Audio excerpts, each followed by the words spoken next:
Okay, I did some black and white ones on this earlier, and they turned out pretty, but the enamel that I used somehow was not mixing very well with my acrylic paints like they normally do. And I think I got into a rush and a hurry trying to create something beautiful so fast that it left a lot of swirls and indentions in there that, in some cases are okay, but other cases it is not for me. So I went and got my gesso I made like 6-7 months ago. I have this black gesso, and then I use a pantyhose for straining. I make mine a little bit more grittier, and it'll fill in a lot of them swirls and divots. I just got done sanding these guys down.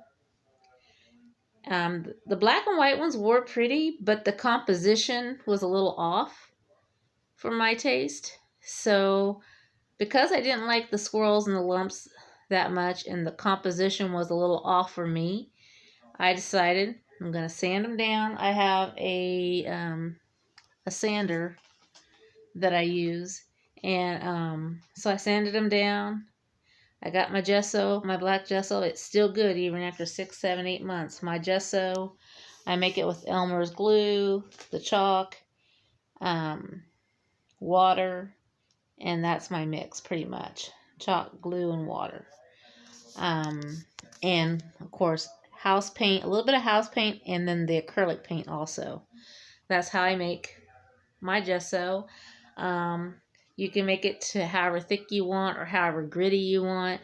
I like the grit because it tends to hold the paint in, and if you want it to be smooth, you just got to kind of lightly sand over it a couple times, and the grit won't show through onto your paintings because you're going to put a pour over it, which is going to cover most of that.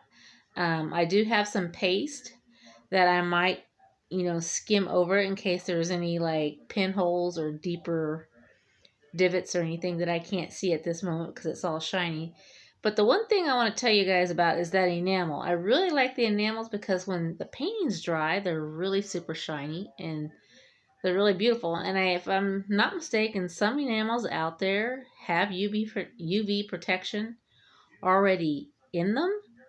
And I know there's a clear one I use, but I never checked to see if it had UV protection because the clear one, Ultra Deep, that I get by Sherwin-Williams, I mixed that in with my acrylics, and then my painting dried like super, super shiny, and I loved it. So, who needs varnish if you got that?